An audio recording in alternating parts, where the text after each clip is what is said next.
Hey everyone, today we're going to be talking about a topic I haven't covered in quite a while. That's going to be talking about a battle belt setup. Now, I did a battle belt video years and years and years ago, and I have since changed a lot of how I had things set up back then to better fit how I am running things these days. So I figured I'd make an update video.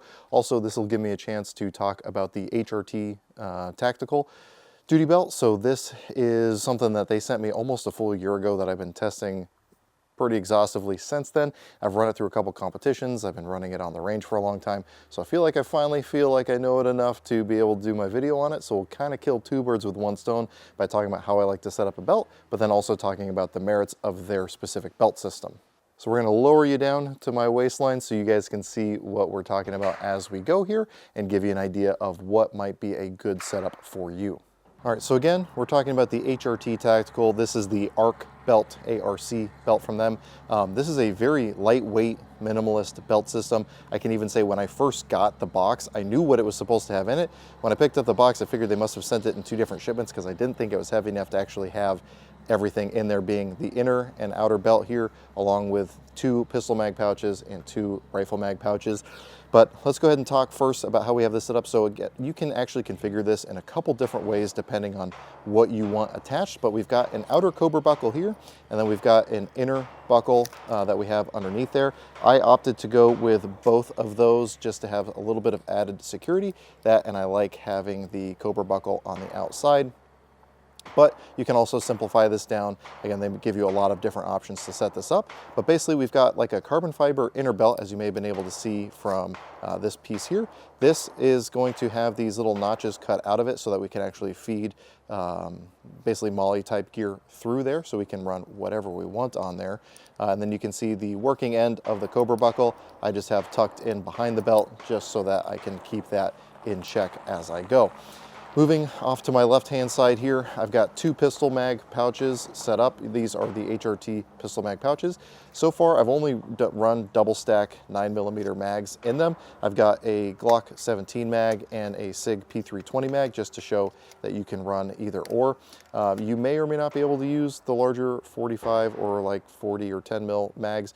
I can say I've run 10mm high point mags, which are just single stack in there, and I know that works really well. I've also run high power mags. Pretty much anything double stack 9mm, which is what most people are going to be running, will fit no problem in these magazine pouches. They also have a little bit of material that pokes into the magazine pouch just to give you some level of retention, as you'll see later, just to keep mags from falling out if you're running. Moving back here, I've got 2 of their rifle mag pouches. Now, these rifle mag pouches are going to be specific to 5.56 AR-15 magazines. You're not going to be able to run AK mags, AK-74 mags, Galil mags, anything like that.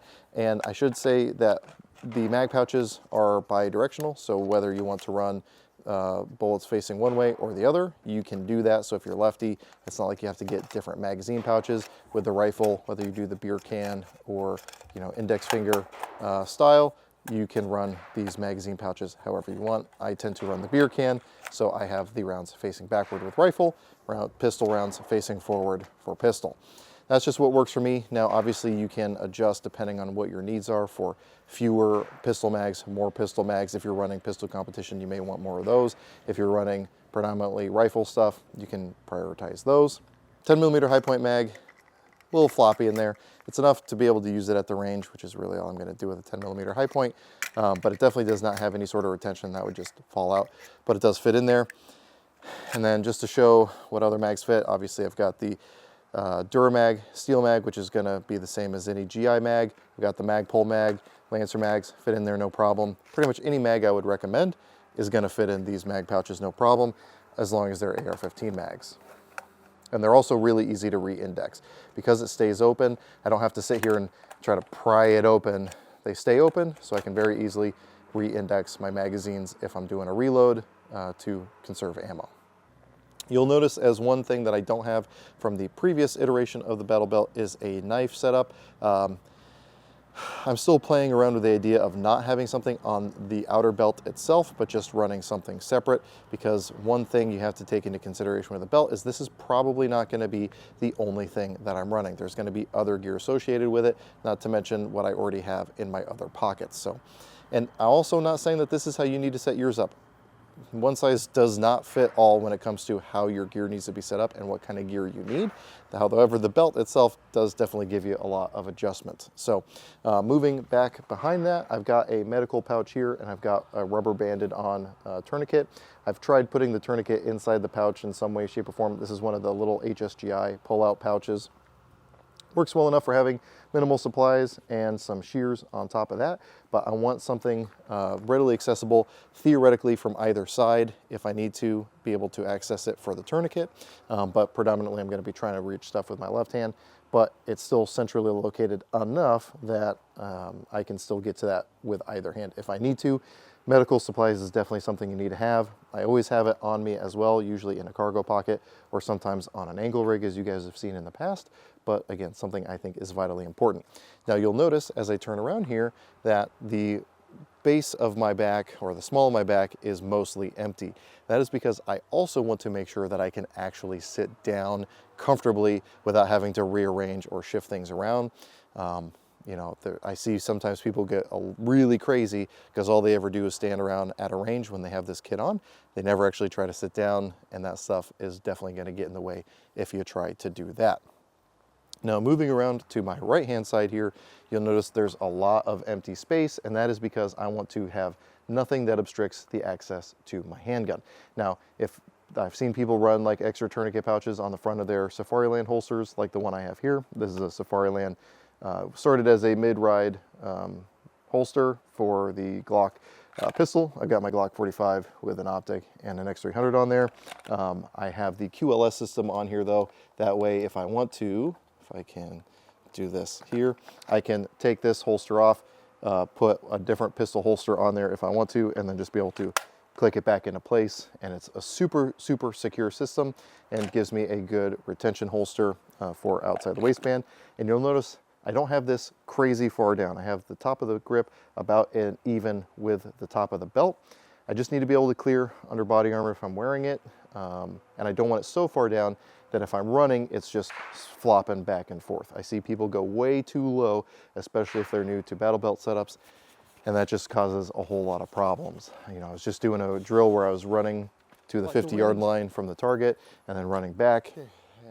Having this nice and high makes that a much easier process. But again, I'm not trying to put a ton of stuff in the way here that can get in the way of access to my pistol.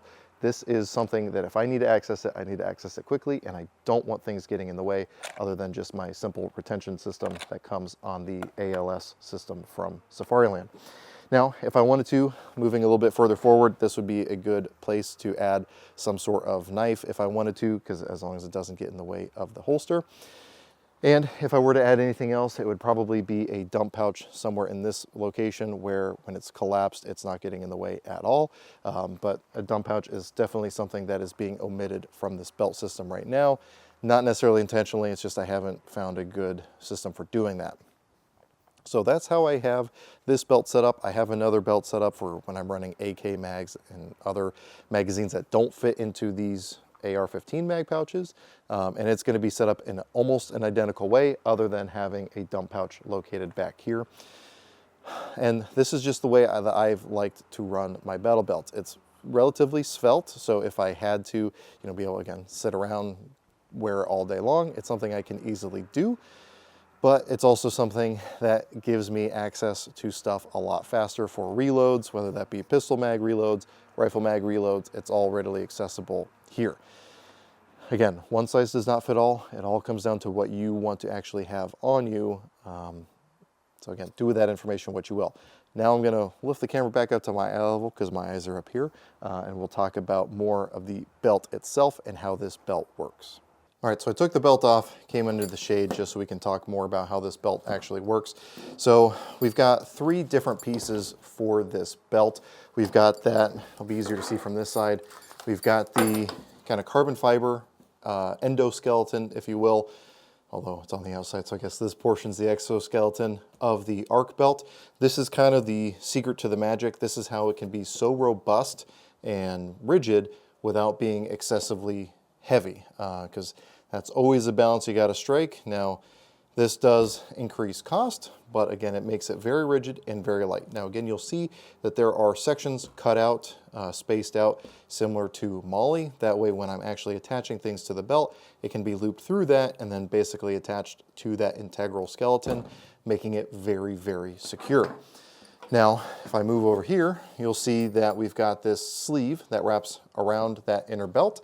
That is going to give us a little bit more coverage and keep things from being as abrasive up front, especially where I'm going to be attaching most of those accessories.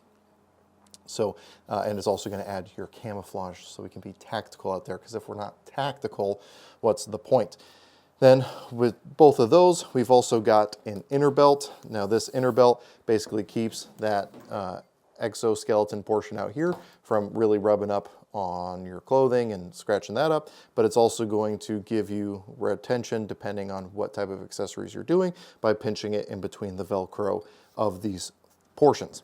Now, one thing that I like about the design of that endoskeleton is that it actually has kind of a bow built into it so that it actually sits naturally on your body. If it's a perfect cylinder that fits almost nobody's body perfectly, especially when you've got a caboose like I do, it can throw things off. So by having this have a bow built into it to naturally conform to most people's bodies, that's going to make it really nice out of the bag. Now, again, because of that, you do have to do a little bit more diligence on your end to make sure you get the correct size. There is going to be some adjustability in there, but you're still going to have to find the right length for you. Now, the inner belt has its own attachment method, and if we wanted to, we could just secure the belt that way. However, I wanted something a little bit more robust, and I guess just so we can better demonstrate here. And it's worth mentioning, HRT has really good videos breaking all this down on their website, so you can refer to that if you want to see some more up-close details here. But we've got just that little kind of J-hook on one end that snags into that loop, so you could have a really low profile front end here. I elected to also have the attachment system go to the Cobra buckle on the outside just to have that little bit of extra security. And I think it just looks a little bit cleaner across the front and makes things a little bit more robust. Now again, because this is going to be MOLLE compatible, any of your MOLLE accessories will work. So again, I've got like an HSGI med pouch here, but I can still work it with this belt. Obviously the HRT mag carriers here are going to use their same carbon fiber system to attach everything, making everything super, super lightweight. Now I will say it also makes it kind of a pain to get everything attached here. There's always going to be that trade-off. Usually the more secure you make something, the harder it is to take things on and off. Now, realistically, once I get this set up, I don't want it to come off, and so therefore having that security is really good. But I'll tell you, it was pretty frustrating getting everything put together on this belt, but I think it all paid off in the long run. Now, just to show a little bit more with these mag pouches, I'm going to put some loaded mags in here. So again, there's nothing on the outside for retention. It's just basically a tension fit. So this is a loaded magazine, Lancer magazine. Shaking this thing up and down, this thing is not falling out. Again, you can see, because this is a translucent mag, that there is ammo in there, and when it's in there, it's in there. But it's not so bad that I can't very easily extract that magazine. Now I'll do the same thing. This is a 17 round Glock 17 mag, fully loaded, 21 round SIG P320 mag, fully loaded. Same thing with those. We still have really good retention, at least on the Glock magazine. The extra rounds in the 21 rounder probably is what caused that to drop out there. Let's see. Now I'm tempted to do it with the 17 round P320 mag, see if it repeats. It could also just be the magazine being a little bit skinnier, but either way, Glock magazines are at least holding in place. This heavy 21 round mag is a little bit more prone to fall because it is heavier, having the extra rounds, the extra 4 rounds. Now, if you're jumping out of an airplane, obviously do with that information what you will. For most of us that are going to be trying to stay at least upright, if not prone, that's going to be no problem whatsoever. If you got the bully shaking you loose for your milk money, maybe you will want something a little bit different if you're running a 320. With Glock and regular AR mags, we're doing just fine, because again, I can run whatever AR mags I want in these pouches and it'll work just fine. Again, though, we are limited to AR mags. So again, do with that information what you will. But I've been running this belt setup just like this for about a year now. I think I got this thing like August or September of last year. We're in late August of this year. Maybe it was closer to November of last year. Anyway, a long time that I've been running this belt, and I've been really, really happy with it. Again, I've run this thing through competitions, both like pistol competitions, 2-gun competitions, and then I've been running it a ton on the range. You guys have seen it in a ton of other videos, a bunch of the Training Tuesday videos, and this thing has just been a workhorse and holding up very, very well. That's one of the main reasons I wanted to wait so long to do this review, is to see how this thing held up in the long term, being such a minimalist belt, but it's been very, very robust. It's been very durable. It's done everything I've asked of it and more. So do with that information, again, what you will. I know I say that a lot, guys, but that's really what it comes down to, because I can only tell you what's working for me. What works for me may not work for everybody. Depends on your body shape. It depends on what your needs are. It depends on how much you want to load down your belt. Now, I have also been testing their chest rig, which I think is a good complement to this, and I've in the past done a review on their plate carrier, which again is a good complement to this. You got to think of everything in a system, because this may be a standalone thing for you, it may not, and again, that's going to dictate how much stuff you try to load this down with. So if you have any questions, comments, or concerns, go ahead and throw that in the comment section down below. It is worth mentioning, I did get this belt with the mag pouches for free from HRT in order to do a review for you guys. But again, I still put the time in because I wanted to make sure I have as much understanding of this belt as possible before coming to you with the review. It's definitely not the cheapest belt, but if you're looking for something that is both minimalist, lightweight, and robust, while still giving you plenty of versatility, I think the ARC belt here from HRT is a really good and safe way to go. Again, if you have any questions, comments, or concerns, go ahead and throw that in the comment section down below. While HRT did provide this belt at no cost to me, the amount of testing I've been able to do with this is a direct result of the support I get over on Patreon. If you want to financially support the channel, definitely follow the links down in the description below. We do all the content over there early, so if you want to see videos before they get released to the public, definitely check things out over there. We do some exclusive content. Hopefully we're going to be kicking up live streams again soon. When we hit 50,000 subscribers soon, we'll probably be doing a giveaway over on that side. So if any of that stuff interests you, or again, you just want to financially support the channel, follow the links down below. But anyway, with all that being said, as always, I hope you got something out of this video, and I really appreciate you watching. Also, something I should mention, the leg strap that I run here. On my other belt, I have a T-Rex Arms leg strap. This is a leg strap that came from a knife holster that I bought like 12 years ago, and I just kind of jerry-rigged it into service on here, and it's been working well enough. Because one thing I will say, unless you get that belt super tight, when you go to draw your gun or draw your mags, the belt could ride up as well. Having that leg strap keeps everything in place. Now, the reason I don't cinch it down tighter is I also want it to still work if I have a jacket on or anything else on. So I have that little bit of give in the belly area just so that I can have things still secure around the thigh. So again, with that information, what you will. You guys knew I was going to say that, didn't you? Just a quick demo. I grabbed my 10mm high point mag. You can see, if I don't get stung by this bee here, fuck off. Come on, fuck off, please. No, I'm not allergic, I'm just annoyed. Come on, man, I'm not trying to fuck with you at all. I don't even have bright colors on. The filter on my microphone is not a flower. I don't know if he stung me or not. All right, can you please fuck off now?